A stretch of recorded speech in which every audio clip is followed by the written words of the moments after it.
Мен сотқа берсем болады. Мен есімім Нақып Бақытжан, өзіңіз таныстырыңыз, иә. Бана келдім.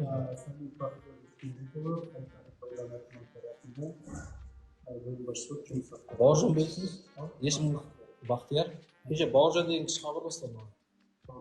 Абай ауданының әкімшілігі.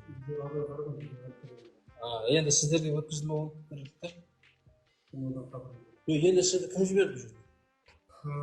Мен өзім жаңа не бойынша келіп тұрмын, қазір бізге заят бойынша келіп тұрмын мен сізге. Жерге мен сізге кішігірім өзім түсіндіру жұмысын жүргізейік деп едім.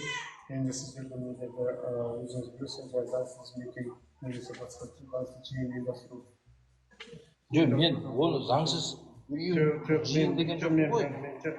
Мен прокурор шақырдым ол жерге. Бас прокурор, қаланың бас прокуроры немесе заңды сенімді өкілі. Қаланың бас прокуроры. Енді сізді кім жіберді бұл жерге? Жоқ, мен жиын ұйымдастырайын деп жатқан жоқпын. Прокурорды шақырдым.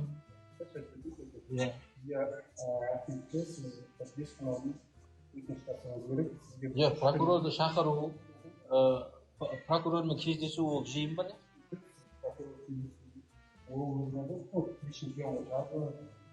Ештеп білем емес, мен прокурорды 7 мамырға қарсы мына Бәйдібек бидің ескерткішінің қасына бас прокурорды немесе сенімді өкілін шақырдым. Ол шақыру заңсыз ба?